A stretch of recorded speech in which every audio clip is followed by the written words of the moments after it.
You're listening to Make Some Noise podcast minisode number 460.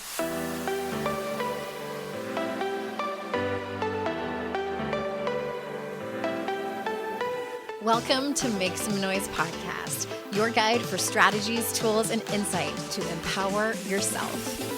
I'm your host, Andrea Owen, global speaker, entrepreneur, life coach since 2007, and author of 3 books that have been translated into 18 languages and are available in 22 countries.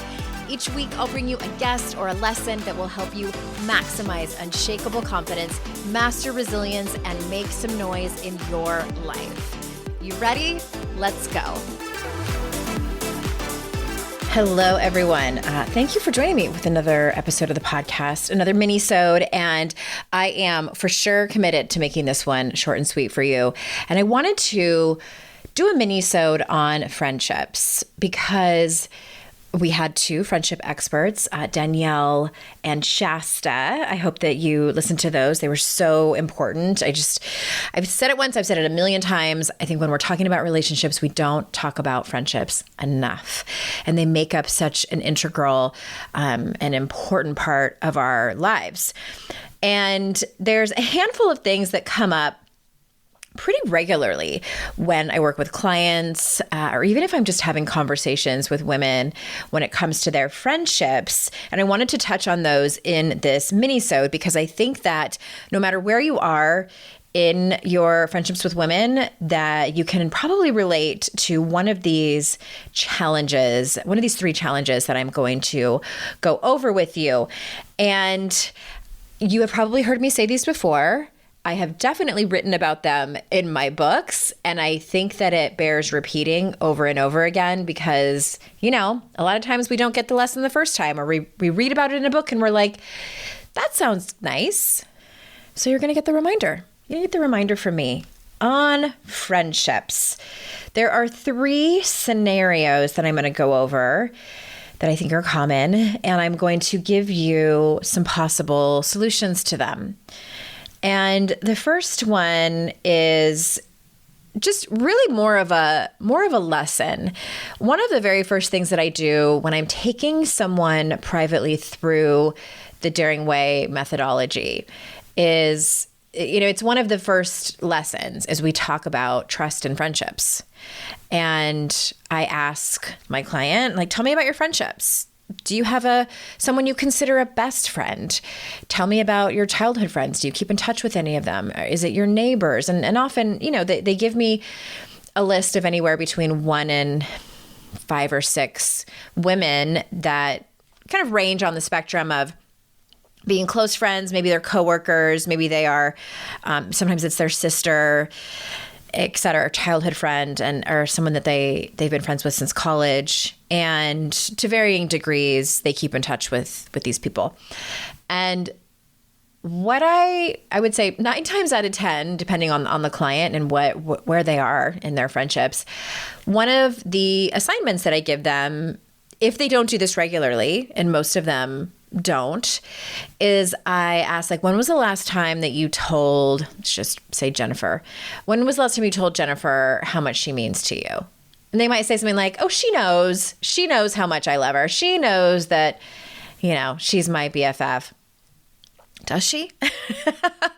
Sure, probably. But I really believe that we are gratitude starved. We are acknowledgement starved. And it can go a really long way to take that moment, to take that extra step to express gratitude to them.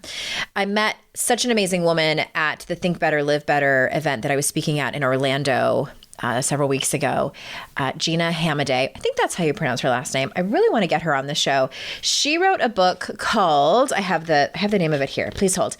I think it's called Thank You for Being a Friend. Travel down the road and back. No, that's not what it's called. But that would be a good title for a book.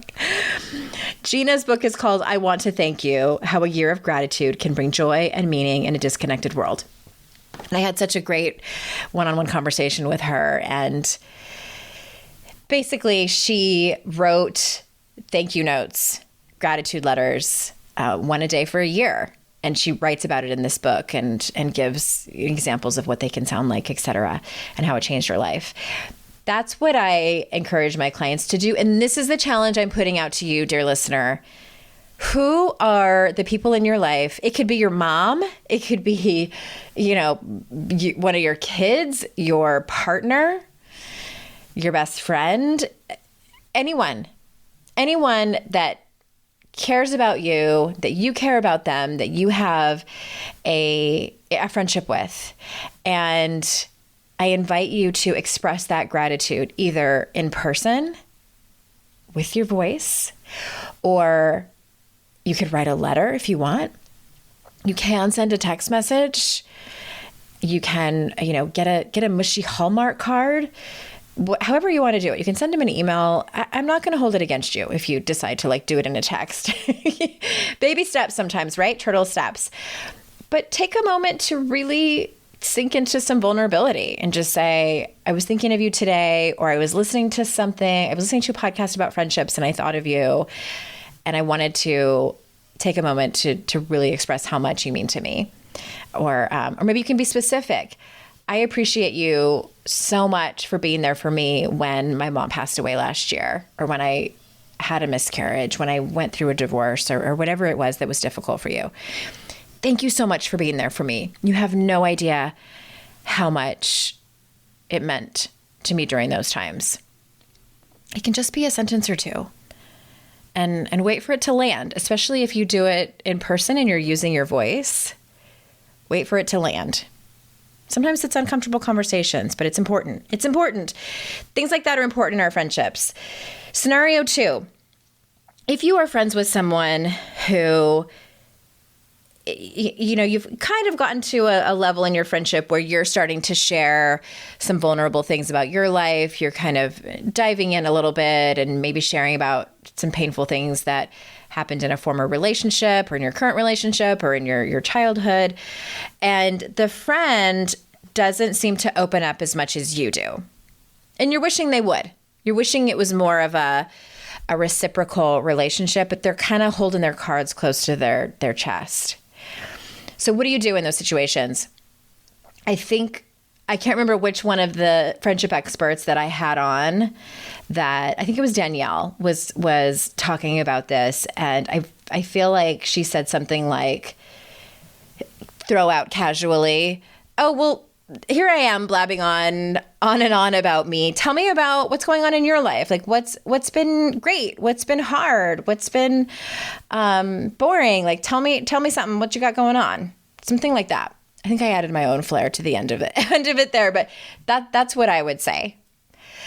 There's a few options. You could do it casually like that, or depending on you and depending on the friendship, you could say something like, I love our friendship. I love maybe it's your neighbor and you've gotten a little close to. I love the walks that we take together every Saturday morning. And I just want you to know that if you ever want to share something with me that's kind of personal, I won't tell a soul. I will hold it next to my heart with absolutely no judgment. And I just want you to know I'm here for you if you need me. So it's just about kind of throwing the fishing line out there. I don't even know if that's the correct use of that metaphor. I've never been fishing. Well, I don't have anything against it. I would go if someone invited me. I've been with people while they were fishing. Does that count as been fishing? With my husband and my in-laws.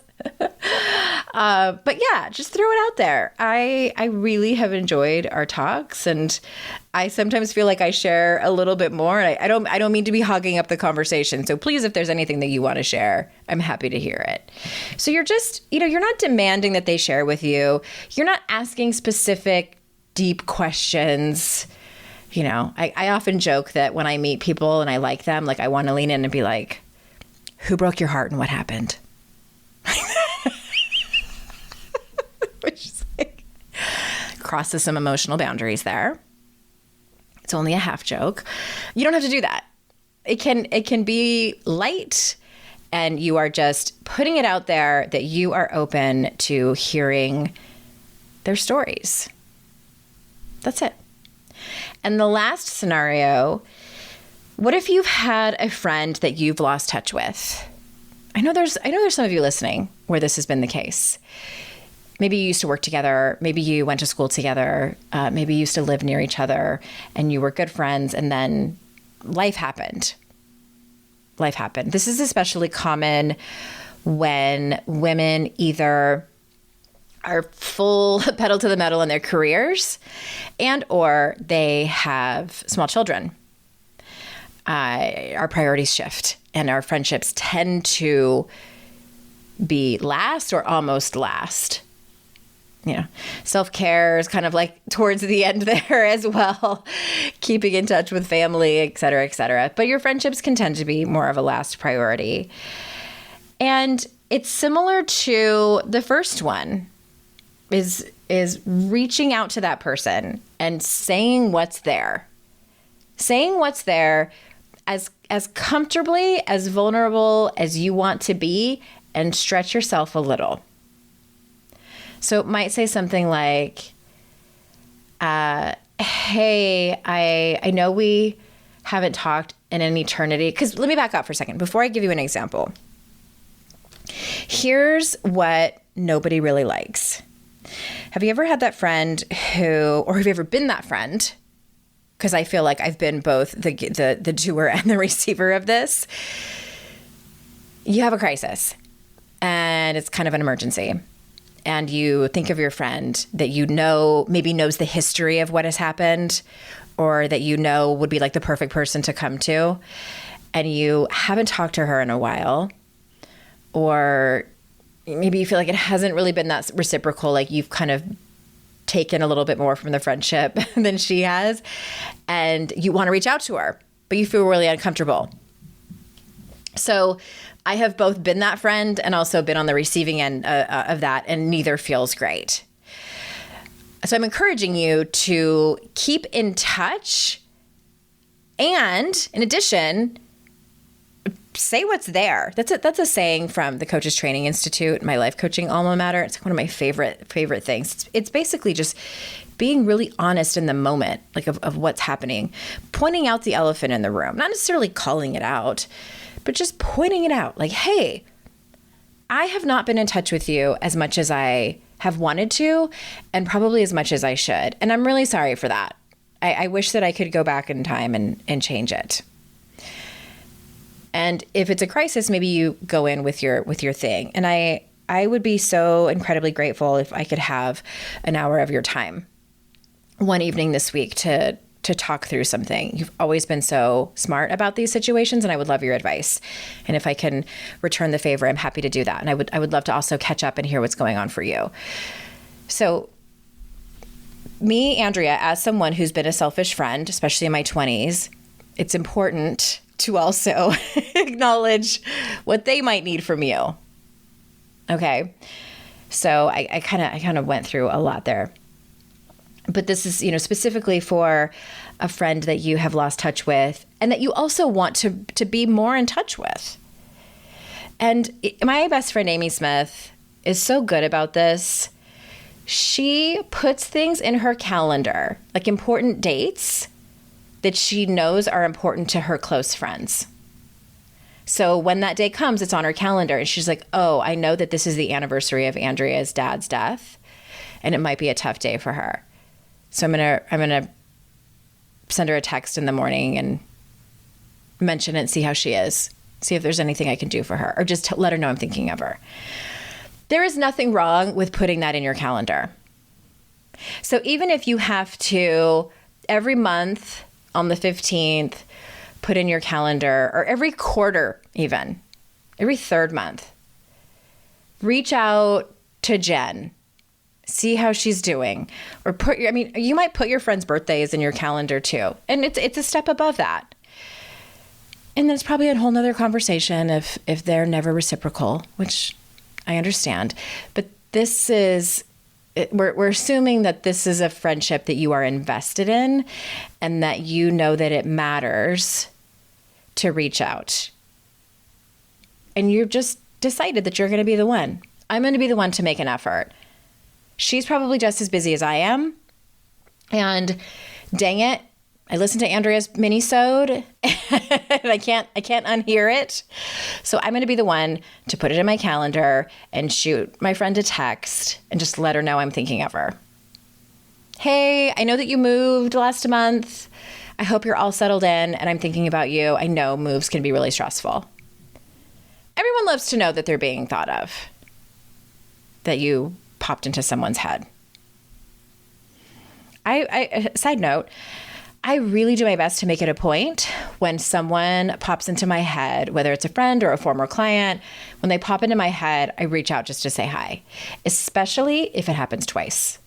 If they pop into my head kind of for no reason, more than once within a period of time, I'm like, okay, something's going on. The universe is tapping me on the shoulder about this, so I always reach out. All right, my dears, I'm at the 15-minute mark, and I appreciate your time. I want you to have good friendships. I want you to have healthy friendships that nurture your soul, that make you feel good, and that make you happier and healthier. Period. You deserve it. It matters. And remember, it's our life's journey to make ourselves better humans and our life's responsibility to make the world a better place. Bye for now, everyone.